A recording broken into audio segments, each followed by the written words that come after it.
Good afternoon. Today is Wednesday, and I have been busy. Yes, me, Carlos, the retired man. I was busy today, but I was busy getting a new battery for my phone. Probably heard that. I put out a little update. I've also opened up a new show on my Spreaker platform where I shall archive all the later episodes that I have recorded with my friend Derek. This is a bit of a traditional hike for me. I just heard I was ahead of my pace by about 20 seconds. This is the second run of the day. Just let me start my chrono. I won't put out a full show today because I already put out quite a lot of stuff. If you include the catch-up episodes on the Derek's show, I think I called it Derek's show. He was supposed to be running with me today, but he bailed on me. I'm running with Graham tomorrow, as it happens. But after the cold weather went away, we got nothing but mild and cloudy with rain. So that's what we're dealing with now. The typical BC winter weather, rainy and mild.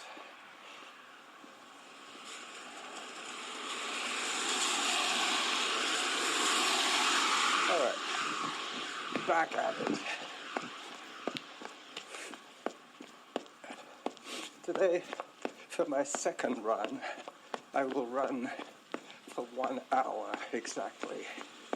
I have asked the iSmooth Run lady to tell me when to turn around. She's going to tell me that at 30 minutes, and then I will run back. Tomorrow we'll be cycling and running.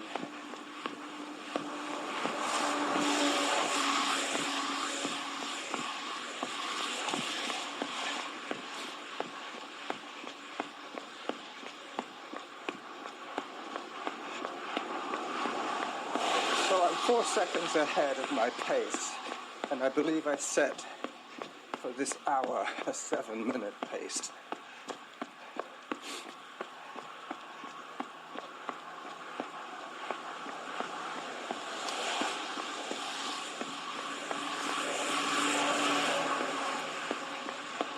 I won't try and compete with the traffic today. When it gets noisy, I will just stop talking.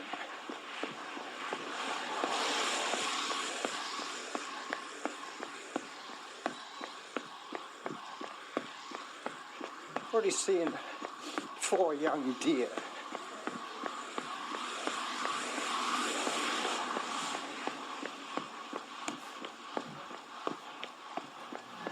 That was around the 1 kilometer mark.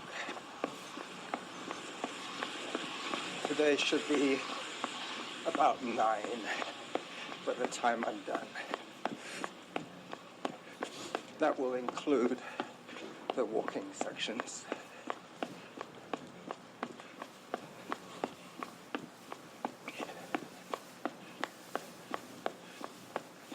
Pretty soon I'm going to be running in a slightly quieter neighborhood, which will be good.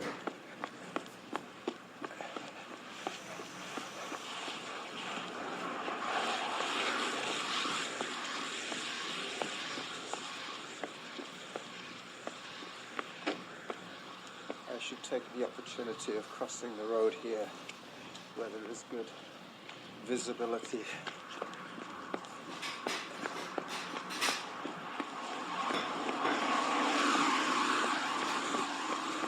Alright. I just heard further, halfway to my goal.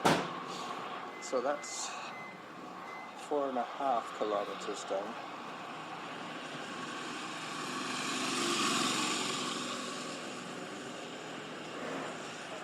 I'm just waiting to cross the road that I just crossed.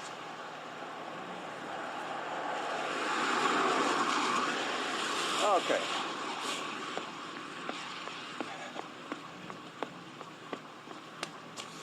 Back at it.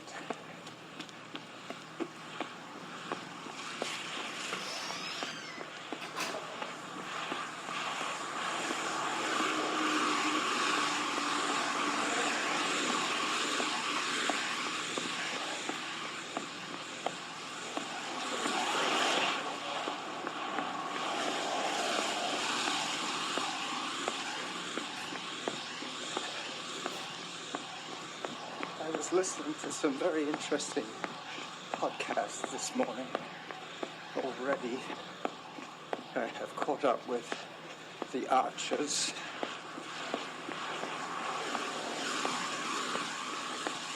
Rob Titchener is about to get his comeuppance. Just about a year ago, he was caught red-handed during a flood, diverting water away from his beloved farm and forcing a flood in the valley below.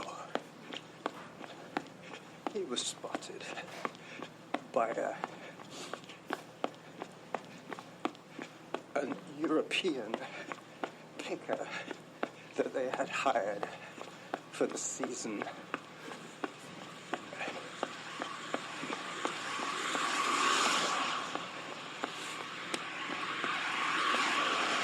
And he is now being blackmailed by this chap.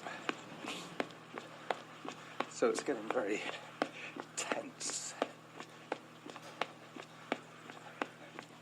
I'm sure if you're following the Archers, you will know how exciting it is all getting for the Brits. They listen to it in droves. It's the longest running radio drama in the world. I think it's been running for 70 years, maybe. I know it's been running as long as I've been living.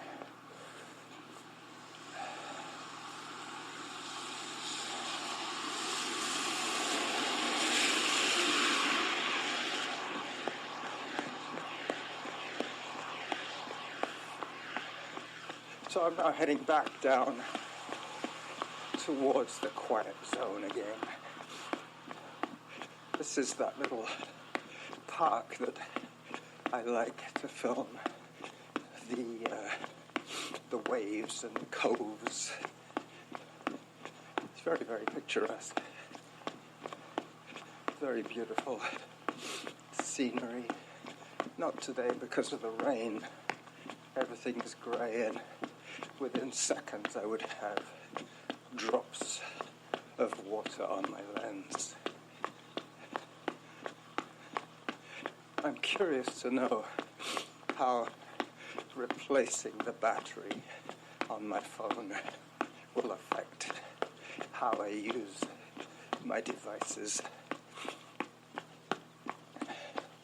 I've already decided that I will record with my Sony and then broadcast to my phone in the quiet of my living room when I get home in Spain, thus not needing to lug my computer and all its cables. It will also give me a little bit of an internet break. I know my phone is still connected, but I won't be surfing quite as much. Internet surfing, I should hasten to add. I never actually learned how to stand on a surfboard. Like I never learned how to windsurf. I never learned how to ice skate.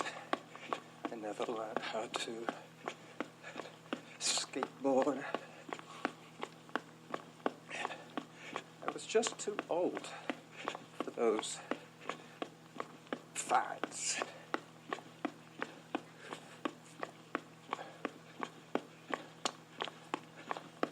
So I'm running at 6:57 at the moment. I have my runkeeper lady whispering in my ear. She's telling me just the cadence and the average speed. So I know that I've run from home about 36 minutes, and I have been recording for about 10 minutes.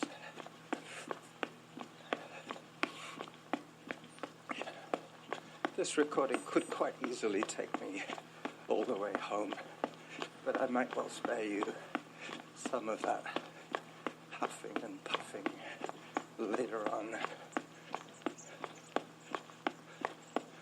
I will probably get back into listening to my podcasts.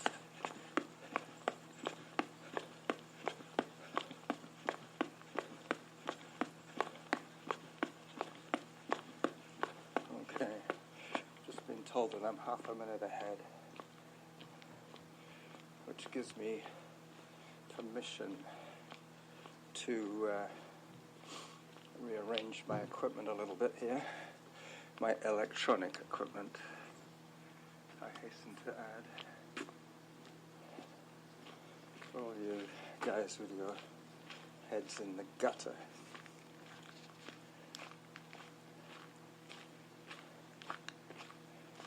I'm coiling my earbuds around my fingers. You probably hear that because I'm holding the voice recorder in that hand. But I will not try and get them back into my little pouch because that would involve double-handed action, which I'm not prepared to do at the moment. Let me just start my podcast again, and we can listen to it together. Autopaused.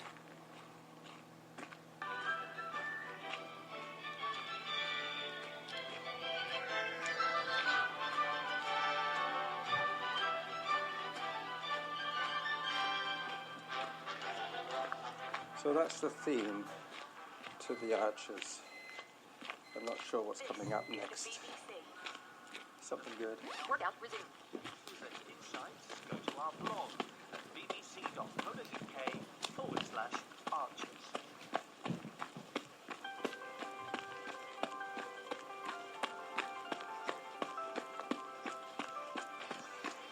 This is the BBC.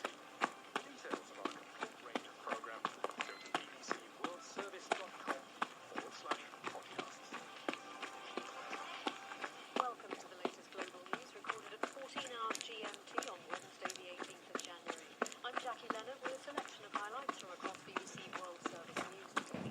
Coming up, the Iraqi army says its troops have seized nearly all of the eastern half of Mosul from the self-styled Islamic State. We'll look at the implications. And our Middle East editor walks the streets of the Syrian city of Aleppo. We start much between Hello. government forces. Describe scenes of devastation. I'm in a very badly damaged part of Aleppo, the former front line, and people are coming back in, returning to their old homes. It feels now like a post-war city. Also in the podcast, central Italy suffers a new wave of earthquakes. We'll hear from a journalist based in Rome. Oh no. I was sitting and was shaking, as I have learned to do since quakes last summer. I looked up at the lightning. Autopass. Workout resumed. Schools here in London were evacuated. The metro lines were shut down. We look at the future of Obamacare once Donald Trump becomes president. This is the first time Republicans have had the power to write legislation that will actually pass. They've never had to do that before. Now they've got to do it. We'll hear about species that have been named after politicians and other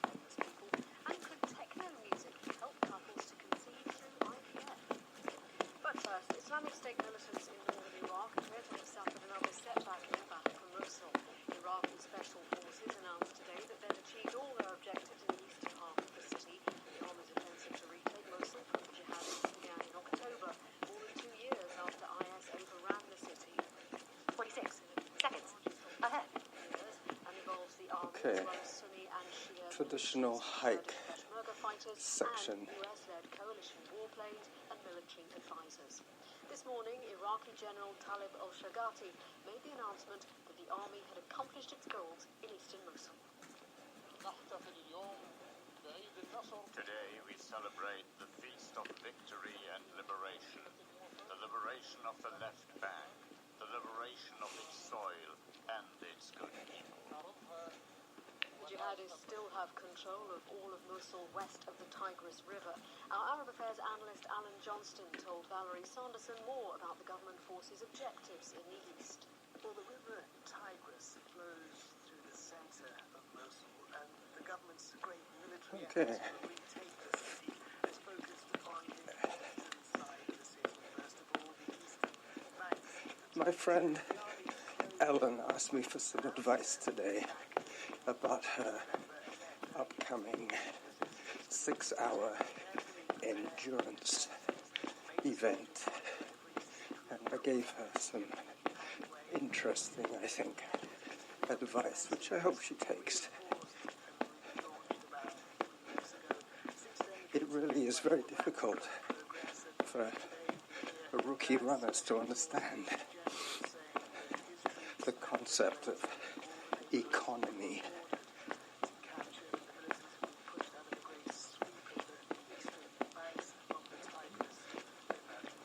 So, where is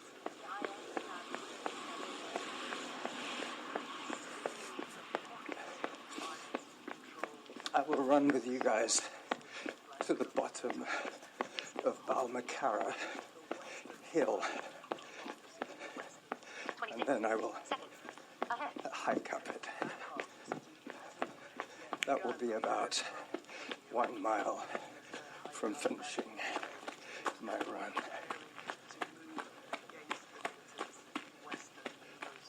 That was Alan Johnston, our Arab Affairs analyst. And from Iraq to neighbouring Syria, it was just about a month ago that rebel forces in the east of the city of Aleppo withdrew in the face of an onslaught by the Syrian army and its Russian, Iranian and Lebanese allies.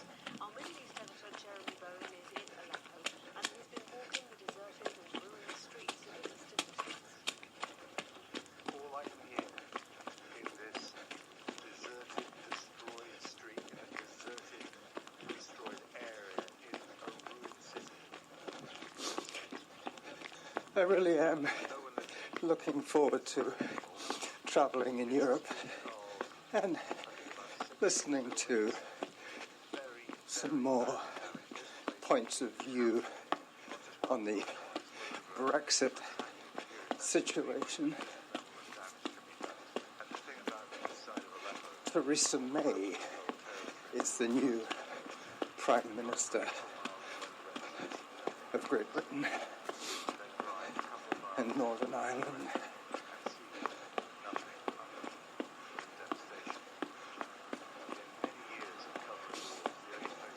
I'm also looking forward to perfecting the skills that I will be learning of sound transposing. 79.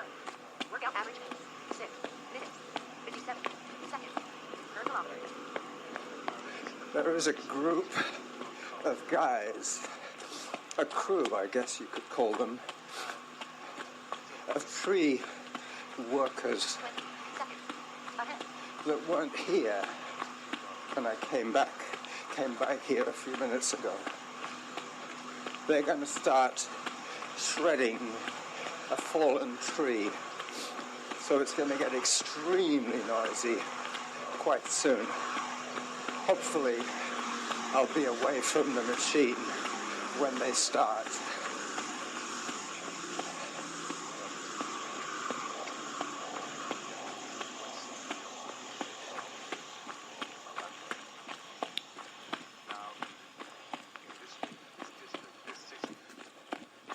Just makes you realize how much sound there is in this world. My podcast just vanished behind the noise of that machine. Some of the battles that must be going on in the countryside outside of Aleppo City. It's been years since the war here is in question, and Have you noticed, if you do listen to the BBC, how all the British announcers, in fact most British speakers, when they say the word huge, they say huge. It's like they're making the sound huger, just to emphasize it. It's not just the women, the men as well. Every time they say huge, they say it like that.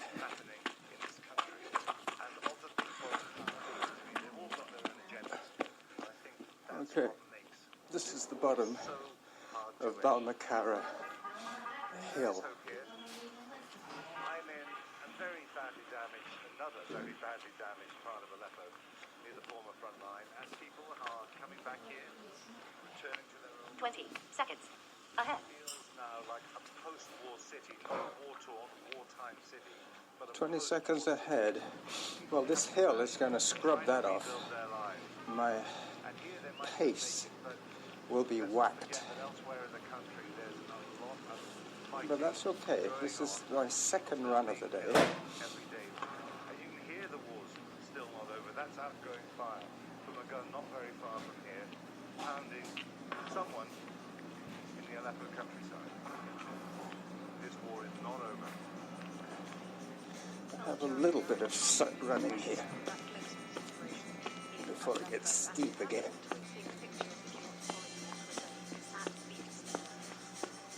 It's a corruption scandal that has developed the president, her best friend, and now a top business leader. Lee Jae-myung is the head of South Korea's leading company, Samsung, is now in a detention center following a move by special prosecutors earlier this week to make a formal request for an arrest warrant. Our Asian Pacific editor Michael Briscoe All right, now it gets serious.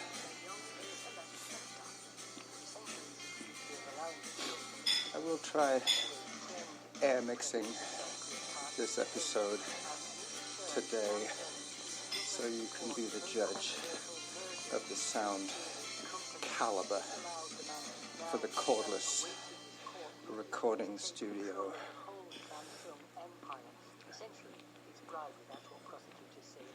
Alright, that's probably enough for today. 22 and a half minutes or so. Well, I think it's just worth pausing for a few moments to consider what companies involved in this scandal. This is Samsung. It's known across the world, of course, mostly for its mobile phones. In South Korea, it's massive. Its turnover accounts for about a fifth of the whole of 13 seconds. Behind. You see, just a little bit of walking scrubbed my pace.